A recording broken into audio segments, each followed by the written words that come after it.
प्रायः सबके हृदय में विषयों की कल्पना होती रहती है।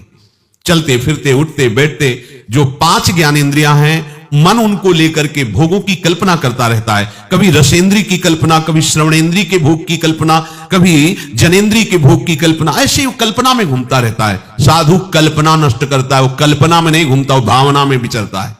साधु और संसारी पुरुष में अंतर है, संसारी पुरुष कल्पना में विचरता है। अगर ऐसा लग जाए, ऐसी मशीन लग जाए, ये दुकान बढ़ जाए, ये ऐसा हो जाए तो इसमें ज्यादा संपत्ति आएगी, ज्यादा संपत्ति आएगी, फिर इसकी फैक्ट्री खोल लेंगे, फिर ऐसा कर लेंगे, ये कल्पना, ऐसा मकान बन जाए, यहां ऐसा ऐसा ऐसा, वो कल्पना में विचरता रहता है।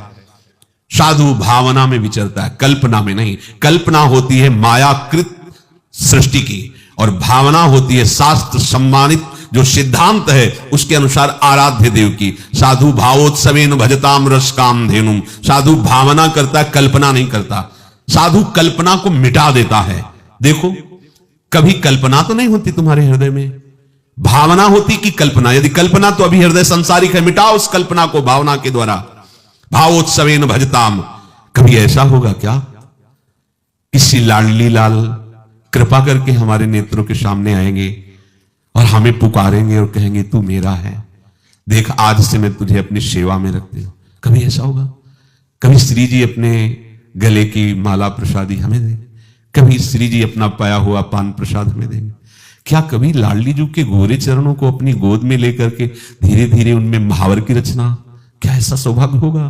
कभी ऐसा सौभाग्य होगा, मैं प्रीतम को प्यारी जी से मिलाने के लिए उत्साह युक्त करके जा रही हूं सेवा सामग्री पास है, क्या कभी ऐसा होगा? वृंदावन में हम प्रेम उन्मत्त होकर, शरीर की कोई शुद्ध नहीं, लाडली लाल के प्रेम में विवश होकर, क्या कभी ऐसा होगा? यह है भावना। जो आराध्य देव के प्रति प्रतिपल ऐसा चिंतन हो उसे कहते भावना में, और वही भावना सिद्ध हो जाती है तो क्या सब हट जाता है। वो देखता है ये कर रहा है, वैसे ही सब प्रतिपल सेवा में मगन है। साधु कल्पना मिटाता है। अब आपको देखना है इनमें से कि आप क्या हो, खुद अपने हृदय में देखो, तभी कहते श्रवणेंद्री को मजबूत करो। जब आप अपने हृदय को देखोगे कि सारे दोस्त तो हम में ही हैं, तो अभिमान नहीं रह जाएगा। उस अभिमान का गलित होना सारे सद्गुणों को प्रकाशित करना है, दैवी संपदा का बुलावा है। और अभिमान आ गया तो आई हुई दैवी संपदा भी अंतर्ध्यान हो जाती है, आसुरी संपदा आ जाती है। साधु एक ही चीज मिटाता है, चाह। अगर चाह बनी हुई कुछ भी प्रभु की सिवा, तो ये साधुता का कलंक है। कोई भी चाह नहीं, चाह मिटी, चिंता मिटी, मनुआ बेपरवाह। जाही न चाही कबहु कछु न चाही, ये हमारी सिद्धि है। परमार्थ के पथिक की ये सिद्धि है, न चाही। और यहां गुरु न चाही, सिद्धांत न चाही, प्रभु न चाही, पर यह चाही। कैसे कैसे परमार्थ के पति को, चाहे कोई भी हो, शास्त्र प्रमाणित तुम्हारा हृदय होना चाहिए। नहीं तो बनाओ, आए हो परमार्थ मार्ग में। परमार्थ का पथिक चाह मिटाता है, चाह। अगर कोई भी चाह प्रभु की सिवा है, परमार्थ के पथिक को आगे नहीं बढ़ने देगी। मान लीजिए बात, तृष्णा, भोगे हुए विषय को पुनः भोगने की इच्छा का नाम तृष्णा है। वो चाहे किसी भी इंद्रिय का विषय हो। परसों हमने समोसा चटनी पाया था, अगर आज बने तो फिर बहुत स्वाद था, वैसे ही बनाओ।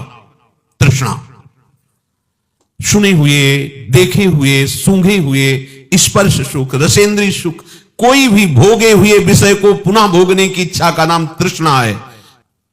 सुनो इसे, मनन करो इसे, उतारो। जब तुम्हारे अंदर मांग हो तो देखो, तृष्णा की मांग तो नहीं है ये। कभी भी जीवन में कभी भी जो भोगे हो उसके संस्कार हैं, अनंत जन्मों के संस्कार हैं। उन्हीं को भस्म करने के लिए तो परमार्थ के पथिक बने हो। जो दुर्वासना मम सदा परिकर्षयन्ति, उसी को भस्म करने के लिए तो साधना कर रहे हो। और काहे की? कभी भी ये तृप्त नहीं होती, चाहे जितना खा जाए कभी नहीं तृप्त होती। योग वासिष्ठ में बहुत इसका वर्णन है कि उपासक इस तृष्णा रूपी डाइन से बच जाए, ये कभी आघाती नहीं। भोगते रहो, भोगते रहो। एक ही भोग नहीं, जो भी भोग इंद्रियों के हैं उनको पुनः भोगने की इच्छा का नाम तृष्णा है। कलह, आपस में किसी भी तरह का वैर विरोध तभी होता है जब दूसरे से हमारी मांग होती है अनुकूलता की। ये कलह शब्द वहीं प्रकट होता है जब सामने वाले से मांग होती है अनुकूलता की, और जब हम अपने कर्तव्य का पालन करते हुए उसके अनुकूल रहने की बात करेंगे तो कलह शब्द है ही नहीं। धर्म से हमारा क्या कर्तव्य सामने वाले के प्रति, इसका पालन करोगे, कभी कलह नहीं हो सकती। कलह तभी होती है जब सामने वाले से अपनी अनुकूलता की मांग होती है, तभी कलह प्रकट हो जाती है। चाहे वो कोई घर का हो, पड़ोसी हो, देश का हो, विदेशी हो, कोई भी हो, तभी कलह होगी जब सामने वाले से अपनी अनुकूलता की मांग होगी। यदि अपने धर्म से अपने कर्तव्य का पालन सामने वाले के प्रति करें तो कभी कलह नहीं हो सकता, कहीं भी कलह नहीं हो सकता। साधु कलह को नष्ट करता है, साधु कलह युक्त नहीं होता, कलह का नाश करता है। लक्ष्य क्या है? केवल रसेंद्री की तृप्ति के लिए, केवल पांच भौतिक शरीर के आराम सुख के लिए यह मार्ग नहीं है।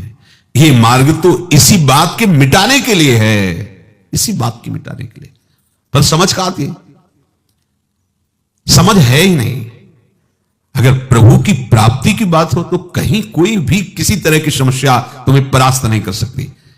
प्रभु सामने है ही नहीं, तुम्हारे लक्ष्य में ही नहीं है, तभी तुमको ये विषय अनुकूलता दिखाई देती है, तभी तुमको ये संसार सत्य लग रहा है। भूल मत करो, बहुत बड़ी भूल है। आशा भोगों की, जीने की, सुख की, मान की, प्रतिष्ठा की, साधु इसे नष्ट करता है, सजाता नहीं है। जब हमारी चाह ही नहीं है इस बात की, तो इसके विपरीत मुझे कुछ मिले तो दुख भी नहीं होगा, क्योंकि हमारी इसकी चाह ही नहीं थी। अगर है भी तो इसे मिटाना है, यह आशा हृदय में नहीं रहनी चाहिए। ना तो जीने की, ना तो किसी भोग सुख की, ना तो मान प्रतिष्ठा की। आशा ही परमम दुखम, नैराश्यम परमम सुखम। इस मार्ग का उपासक आशा को नष्ट करके नैराश्य में बदल देता है। उदासीनति रही गुसाई, कहां समझ में आता है? क्या सुना है? कहां उदासीनता जगत के प्रति है? नहीं, भक्ति के प्रति उदासीनता है, सिद्धांत के प्रति उदासीनता है, और जगत के भोग ये मित्र लगते हैं, ये प्यारे लगते हैं। आशा का नाश करो, तभी साधु बन सकते हो। जिस मार्ग में आप चल रहे हैं बार बार नहीं मिलता।